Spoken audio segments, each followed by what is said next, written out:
Hey guys, what's going on? It's Uncle Tone. How you guys doing? Today I'm going to have kind of an overview video for you guys. Sort of an overview, my opinions, not really a full review and not an unboxing or a full review. Just kind of my opinions on the Sony Ericsson Xperia Play. Those of you who watch my videos will know that I did have the Nexus S a little while back and I did return it. Mainly for the main reason that the camera quality on the Nexus S was not great, as well as Android.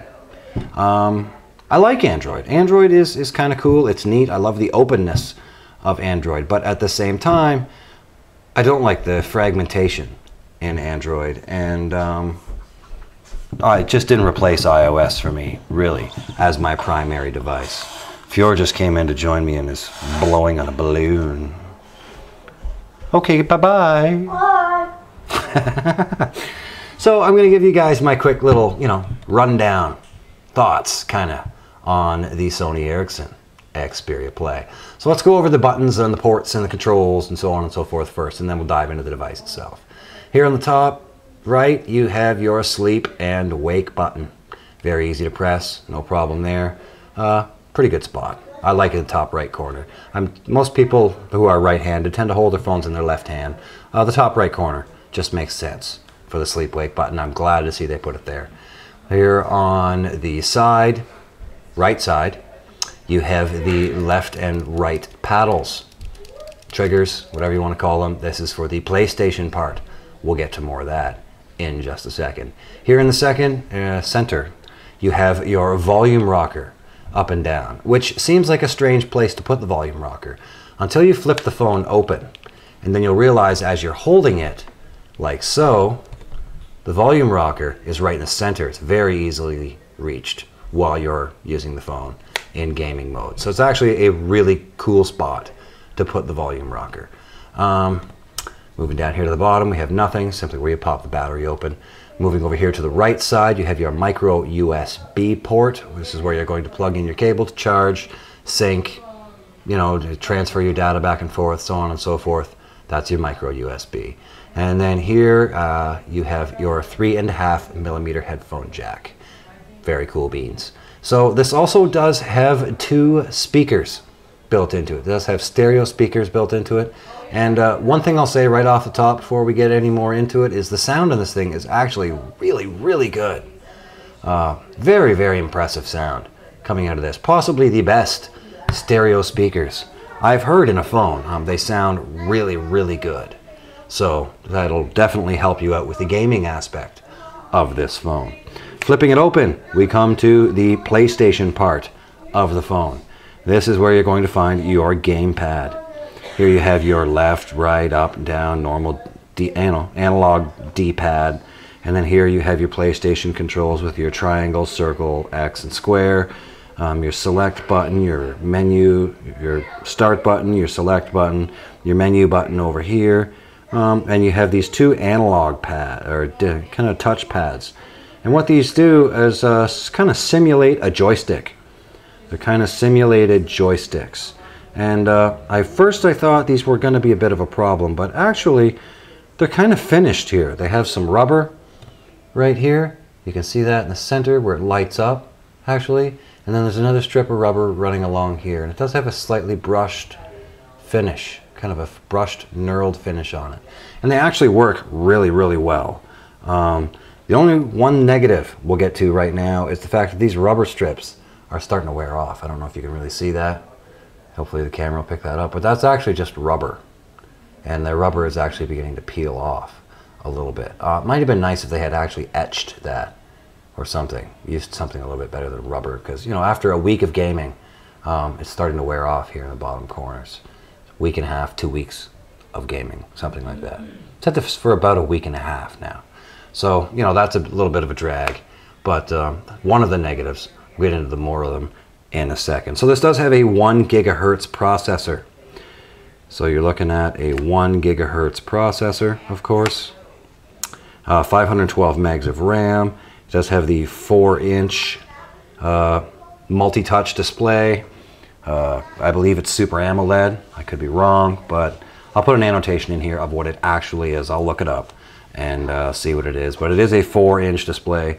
The colors look really good on it. It's not, you know, fantastically, amazingly, crazily awesome, but it's really good. It's definitely good. It's not going to disappoint you in any way. It is definitely quite good. So here's your notifications bar. Just typical Android. Gingerbread. This is when it ships with Gingerbread 2.3.2. So nothing really surprising here. Sony Ericsson has skinned it with their, what is it called? Their Timescape skin, I believe, which nobody really likes. Corey got rid of it instantly, and it's just running with the standard kind of Android look. He does have a live wallpaper running here on it, so very cool. Getting to the gaming part, you simply flip this bad boy open, and you will be presented with the gaming portal. Here we have Asphalt 6. Bruce Lee. What do we got here? What is this?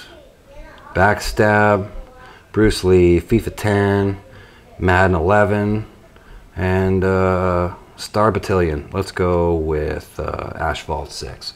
Let's go. I'm going to zoom in here a little bit for you guys. Give you a little preview of how Asphalt 6 looks on the Xperia Play. We'll go ahead and launch it.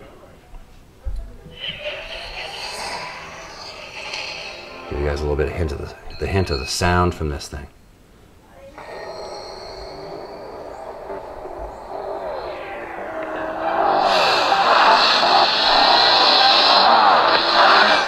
Put it up by my mic there, give you a hint of the sound. It sounds amazing.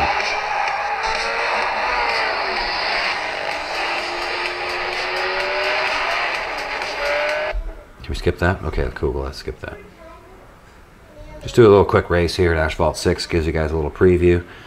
This is ideally a gaming phone, I would say. If you're looking for, you know, solid Android device that you just, you know, want to, you know, you're a big Android fan and you're looking for a solid Android device, you know, there might be better options out there for you. But if you're a big gamer like Corey is, you're probably going to love this device. We'll just go with standard stock stuff and do a quick little race here for you. This is really, really cool. It feels great. It feels like they've really nailed the controls here. And, yeah, the Bahamas, you know, but this ain't vacation. You'll have a boatload of straightaways and shortcuts to get ahead. But don't get too comfortable, or you'll find out why racing here can be a beach. Okay. Cool beans. Alright, so here we go. Bearing in mind that I've only played this a couple of times, so bear with me guys, I might suck. Here we go. A little Asphalt 6 here. Cool beans. Gameplay is very smooth, very fluid. And I just totally crashed into that dude. Gameplay is very smooth, very fluid. No issues with graphics or, you know, rendering, you know, no lag or anything like that. It does look great. So, yeah. There you go, guys. That's pretty much my thoughts on the Xperia Play. Great if you are a gamer. If you're into gaming, this is probably gonna be awesome for you. Like Corey is. Corey is a huge gamer. He's a gaming nut. And, you know, this is probably the perfect device for him. He's also a big computer dude, so, you know, he likes to have the options of customization and so on and so forth. So Android over iOS for him makes total sense because he likes having the customization options. And that's the beautiful thing about Android, is having those customization options allows you to really do just about anything with your phone. Really, you can customize it in so many different ways. And I totally just crashed again. Yeah, so a single core processor with 512 megs of RAM. I don't know if that's particularly future-proof or not, given, you know, the way mobile devices are moving with dual cores and so on and so forth. But, you know, like I said, if you're into gaming, this is probably a great device for you. If you're more of an Android purist, you know, you just want the pure Android feel, there are probably better options out there for you.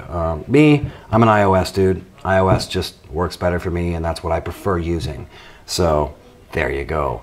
Cool beans, guys. I hope you guys enjoyed this video. My kind of thoughts on the Xperia Play. Kind of a cool device. After a couple weeks of use, you know, it's still very sturdy, very solid. No slop in the slide or anything like that. My only real, you know, complaint were, you know, the little rubber pieces here kind of wearing off. That seems kind of cheap. But other than that, very solid device. Feels great in the hand. It's a little bit heavy, but, you know, not a big deal. So there you go, guys. That's it for my thoughts on the Sony Ericsson Xperia Play. I know this video was kind of random, and I've said that like 3 times now. But there you go. I hope you guys find this helpful. So, cool beans. Thanks for watching, guys. We'll see you in the next one. Rock on.